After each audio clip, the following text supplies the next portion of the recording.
Hi, குட்டி பையன் 5 ஓ கிளாக்கே எழுந்திரிச்சு பசிக்குதுன்றதுனால meal maker, carrot, beans, potato எல்லாத்தையும் போட்டு வெஜிடபிள் ரைஸ் செஞ்சுருந்தேன்.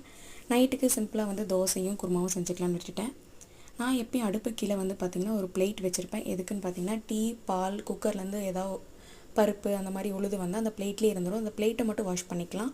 திட்டு துடைக்க தேவையில்லை. இந்த மாதிரி யூஸ்ஃபுல்லான டிப்ஸ்க்கு மறக்காமல் என்னை சப்ஸ்கிரைப் பண்ணுங்கள். யாராவது ஹஸ்பண்ட் ஊரில் இல்லை அப்படின்னா பழைய சாப்பாடோ இல்லை பழைய குழம்போ இருந்தால் சாப்பிடுவாங்க. ஆனால் நான் அப்படி கிடையாது. வெரைட்டியாக செஞ்சு அவருக்கு ஃபோட்டோ எடுத்து அமுச்சுடுற ஆள். அவரும் அந்த ஃபோட்டோவை பார்த்து உசு போயிடணும், நம்மளும் அதை சந்தோஷப்படணும். அந்த மாதிரி ஆள் தான் நான். நீங்களும் என்னை மாதிரினா மறக்காமல் கமெண்ட் பண்ணுங்கள். சும்மா சொல்லக்கூடாதுங்க. குட்டி பையனுக்காக ஈவினிங் ஸ்நாக்ஸ்க்கு சுண்டல் பண்ணியிருந்தேன். அது மீதியாக இருந்தது இதுலேயே அப்படியே ஆட் பண்ணிட்டேன். இதில் உருளைக்கிழங்கு மசாலாலாம் போட்டு 2 பேத்துக்கு மட்டும்தானே அப்படின்னு சொல்லிட்டு கொஞ்சம் தேங்காய் அரைச்சி ஊற்றுறாமல் இந்த மாதிரி கிரேவி மாதிரி பண்ணிக்கிட்டேன். தோசைக்கு செம்ம டேஸ்ட்டாக இருந்துச்சு. நீங்களும் மறக்காமல் ட்ரை பண்ணி பாருங்கள். பாய், தேங்க்யூ.